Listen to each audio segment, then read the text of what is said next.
Hello నమస్తే welcome to our channel. నేను హిమా కృష్ణ. కరీంనగర్లో జరిగిన ఒక కిల్లాడి దంపతులు చేసిన ఒక ఘటన అందరినీ ఆశ్చర్యానికి గురి చేస్తుంది. కట్ చేస్తే భర్త డైరెక్టర్, భార్య యాక్టర్. భర్త డైరెక్ట్ చేస్తూ అందరి దగ్గరికి భార్యను పంపిస్తాడు, షూట్ కూడా చేస్తాడు, వీడియోలు ఫోటోలు తీసి వేరే వ్యక్తుల్ని మీరు గనక డబ్బు ఇవ్వకపోతే మిమ్మల్ని బ్లాక్మెయిల్ చేస్తాము అని చెప్పేసి బెదిరిస్తూ ఉంటారు. అసలు సమాజం ఎటు పోతుందో కూడా అర్థం కావడం లేదు. సో ఈ టాపిక్ మీద మనతో మాట్లాడడానికి ప్రముఖ సీనియర్ జర్నలిస్ట్ జగదేవ్ గారు నాతో పాటు ఉన్నారు. సార్తో మాట్లాడదాం. నమస్తే సార్. నమస్తే. సార్, ఎటు పోతుంది సార్ సమాజం అసలు? అంటే ఎటు చూసినా అసలు ఎలా ఉన్నారంటే అంటే డబ్బు కోసం ఇంతకు దిగజారుతారా అన్న స్థితిలో ఉంది. సో రీసెంట్ గా మనం చూస్తే కరీంనగర్ లో జరిగిన సో ఆ సిచ్యువేషన్ చూస్తే ఆ ఇన్సిడెంట్ చూసిన తర్వాత మీకు ఏమనిపించింది అసలు? అంటే డబ్బు పచ్చగడ్డి తినిపిస్తుందని విన్నాను కానీ పెంట తినిపిస్తుందని ఇప్పుడే చూస్తున్నా. అంటే అవసరమే, నిజమే. ఇప్పుడు చాలా మంది ఆ వృత్తి ఎన్నుకునే వాళ్ళు ఉన్నారు. వాళ్ళు నేను తప్పు పట్టట్లేదు, కానీ డబ్బు అవసరం కోసం ఒకసారి ఎవడో అడ్డదారి తొక్కిస్తే తర్వాత గత్యంతరం లేక దిగే వాళ్ళు ఉన్నారు, కాదనట్లేదు. కానీ భర్తే భార్యని ఈ విధంగా పావులో ఎరవేసి వాళ్ళకి వీడియో తీసి, అంటే వీడు మళ్ళీ దాన్ని ఎలా ఏలుకుంటారు, లేకపోతే ముందే షేర్ చేసుకుంటారా, లేదంటే ఏముందలే జస్ట్ అరిగిపోద్దా తరిగిపోద్దా, ఆ సినిమాలో ఎలాగైతే యాక్ట్ చేస్తున్నా ఏమీ అలాగే యాక్ట్ చేస్తుంది అన్నట్టుగా అనుకుంటున్నాడా?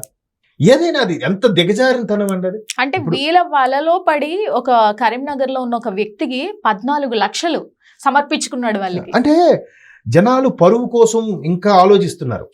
ఈ మధ్య ఫేక్ కాళ్ళు ఎవరో ఒక ఏ ద్వారా ఒక అమ్మాయి ఫోటో పెట్టడము, మెల్లమెల్లగా ఒక్కొక్కటి క్లాత్స్ రిమూవ్ చేయడము. మొన్న నా మిత్రుడికి కూడా ఒకసారి 1 year బ్యాక్ ఇలాగే జరిగింది. వాడు భయపడిపోయి అది పెడుతున్నా అంటే, నువ్వెవరు పెద్ద నేమ్ ఫేమ్ ఉందట, నువ్వెవడు తెలుసురా, పెట్టినా కానీ నేను ఎవడు గుర్తుపడతాడు, నువ్వేమైనా సెలబ్రిటీ వారంటే, అప్పుడు అవును కదా ఆల్రెడీ 5,000 ట్రాన్స్ఫర్ కొట్టాను రా, మళ్ళీ అడుగుతుందిరా అమ్మాయి అని అంటారు. ఏం కొట్టకు డ్రాప్ చేయని చెప్పారు.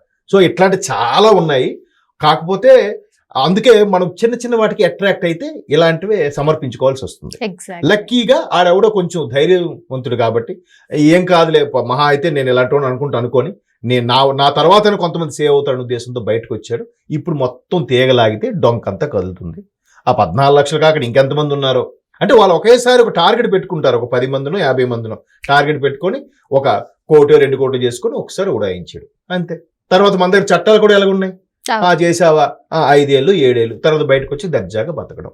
ఇక్కడ నుంచి వేరే ఊరు మకాం మార్చేస్తారు అలాంటి వాళ్ళు.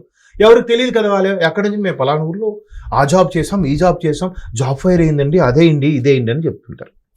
ఇప్పుడు కూడా బస్ స్టాండ్ లో మీరు చూస్తే పర్స్ పోయిందండి, అది పోయిందండి అని చెప్తుంటారు కదా. ఏదో ఒక నెంబర్ గుర్తుపెట్టుకుని ఎవరో ఫోన్ చేస్తే డబ్బులు అయ్యారా? అంటే నిజంగా జరిగినా కూడా ఇట్లాంటి ఫేక్ వినడం వల్ల పాపం నిజంగా పోయిన వాళ్ళు కూడా మనకి ఇవ్వాలనిపించదు. వీళ్ళేదో కేటుగాల్లో ఉన్నారు అని చెప్పి మనం ఇవ్వం. ఇప్పుడు ఆ అమ్మాయిది కూడా భర్తే భార్యని ఎలా ఎరవేసింటే ఏదో సినిమాలో చూపిస్తాం. ఆ పెళ్లి అనే సినిమాలో నా భార్యని నచ్చిందా, సరే తీసుకో అంటాడు మహేశ్వరికి ఆ క్యారెక్టర్, ఆ పృథ్వీ. సో అది అలాంటి శాడిస్ట్ క్యారెక్టర్లు ఉన్నాయి. కానీ ఇక్కడ శాడిస్ట్ కాదు, తెలివైన శాడిజంతో కూడిన పైసలు పిచ్చున్న మొగుడు భర్త, అదే డైరెక్టర్, ఒక వ్యాంప్ క్యారెక్టర్ అని టైటిల్ పెట్టాలి మనం. Exactly sir. అంటే చూస్తుంటే మన నీడను కూడా మనం నమ్ముకోలేని సిచ్యువేషన్ లో ఉన్నాం. చూస్తుంటే సమాజం అలా తయారైంది. తస్మాత్ జాగ్రత్త, ఇలాంటి వాళ్ళు ఉంటారు, మన చుట్టూనే ఉంటారు, మనకి ఎసరు పెడుతూ ఉంటారు.